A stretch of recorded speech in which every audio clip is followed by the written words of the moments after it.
Hello बच्चों, good morning. आज हम वर्कशीट नंबर 13 कक्षा 10वीं दिनांक 4 अगस्त 2021 के लिए कर रहे हैं। इस वर्कशीट के अंदर हम रासायनिक समीकरण को कैसे संतुलित करते हैं और क्यों करते हैं इसके बारे में जानकारी प्राप्त करेंगे।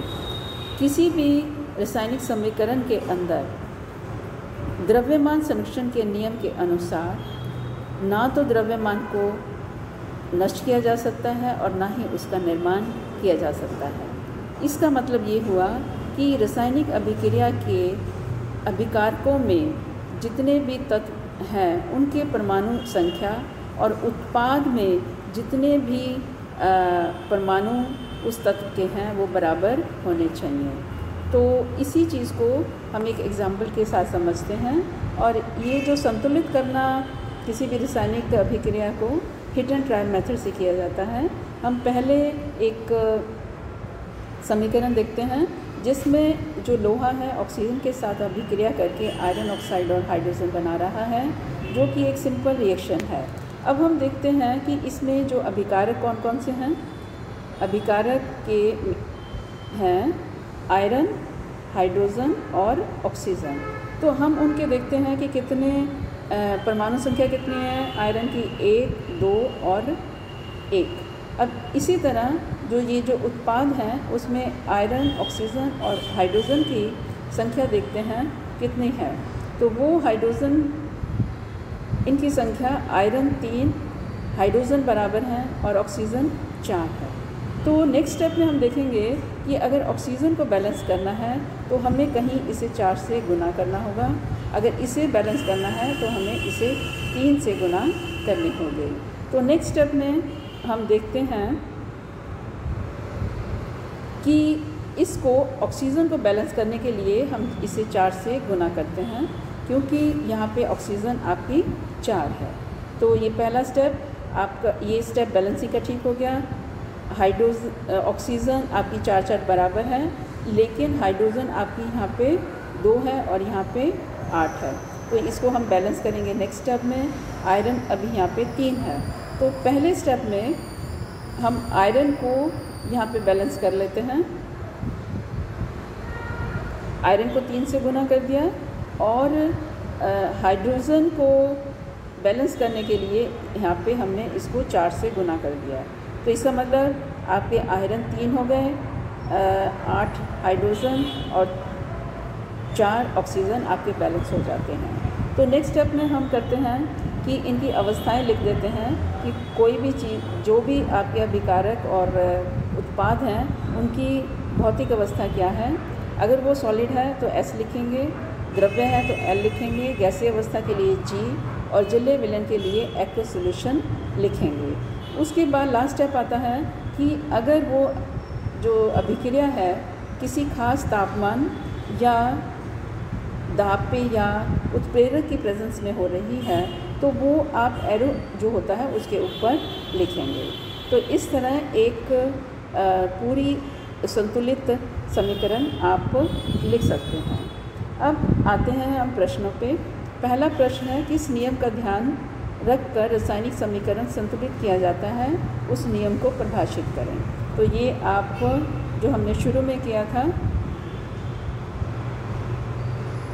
द्रव्यमान का संरक्षण का नियम, ये प्रश्न नंबर 1 का उत्तर हो जाता है। आप यहाँ से लिखेंगे। अब उसके बाद आपके प्रश्न नंबर 2 में काफ़ी सारे रासायनिक समीकरण दिए गए हैं, उसे हमने शब्दों में लिखना है और उसको संतुलित भी करना है। तो उसके लिए हम चलते हैं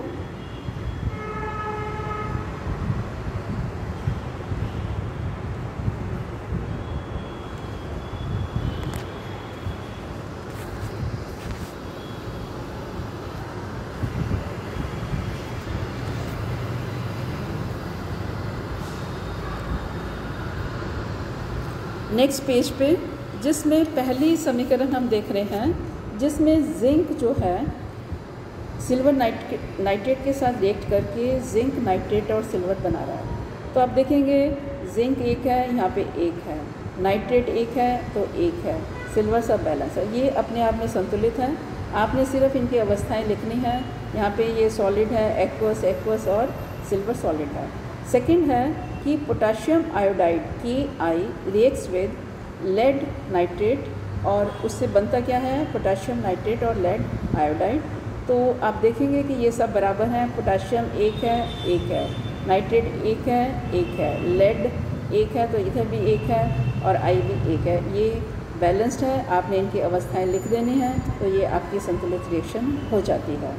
थर्ड है कि सिल्वर क्लोराइड जो कि सॉलिड स्टेट में आप धूप में रख देते हैं तो वो सिल्वर और क्लोरीन गैस में चेंज हो जाता है। तो यहाँ पे जो सनलाइट है आप यहाँ पे एरो के ऊपर लिखेंगे और बैलेंस करेंगे, क्योंकि क्लोरीन गैस Cl2 है, तो यहाँ पे इसको बैलेंस करने के लिए आप 2 से गुना कर रहे हैं, तो इसके साथ सिल्वर बढ़ जाता है, तो इसलिए यहाँ पे आपको 2 से गुना करनी होगी। अब नेक्स्ट रिएक्शन है calcium oxide reacts with water to make calcium hydroxide, कि इसमें जो ये चूना होता है जो आप वाइट वॉश में यूज़ करते हैं, सफ़ेदी, ये कैल्शियम ऑक्साइड है सॉलिड स्टेट में, इसको पानी में घोलते हैं तो एक एक्वस सॉल्यूशन बन जाता है। तो इसमें आप देख रहे हैं कि ऑलरेडी बैलेंस है, आपने सिर्फ इनकी अवस्थाएं लिखनी है। उसके बाद नेक्स्ट है आपकी उदासीनीकरण की रिएक्शन, जिसमें एक क्षार अम्ल के साथ रिएक्ट करके लवण और पानी बना रहा है। तो सोडियम हाइड्रोक्साइड किसके साथ रिएक्ट करता है, हाइड्रोक्लोरिक अम्ल जो HCl है, तो सोडियम क्लोराइड NaCl और वाटर बन रहा है। तो आप देखेंगे कि ये सब बैलेंस्ड है, सोडियम एक, हाइड्रोक्साइड हाइड्रोजन यहाँ पे ऑक्सीजन लेते हैं एक, हाइड्रोजन 2 हैं तो 2 बैलेंस हैं, क्लोरीन भी बैलेंस है, तो ये आपकी एक बैलेंस्ड इक्वेशन हो जाती है। नेक्स्ट है कि अगर हाइड्रोक्लोरिक अम्ल कॉपर ऑक्साइड के साथ रिएक्ट करता है तो ये कॉपर क्लोराइड और वाटर बनाता है। तो इसमें देखते हैं कि यहाँ पे Cl2 है तो हमें यहाँ पे 2 से गुना करनी होगी। कॉपर बैलेंस्ड है, ऑक्सीजन आपकी बैलेंस्ड है, हाइड्रोजन यहाँ पे 2 है तो यहाँ पे भी 2 है, तो सिर्फ आपने एक यहाँ पे 2 से गुना करनी है। और नेक्स्ट और लास्ट जो इस वर्कशीट का रिएक्शन दिया गया है ये काफ़ी इम्पॉर्टेंट है, द्विविस्थापन भी है, तो वो हम आगे पढ़ेंगे, जिसमें barium chloride reacts with sodium sulphate. अवस्थाएं आपने यहाँ पे लिख देनी है, बैलेंस देखोगे तो सिर्फ यहाँ पे 2 से गुना करना है, क्योंकि यहाँ पे सोडियम 2 है, बाकी सब आपका बैलेंस हो जाता है। आई होप आपको ये वर्कशीट समझ आ गई होगी। ये समीकरण आप खुद लिख के इससे मैच करने की कोशिश करना। Thank you so much.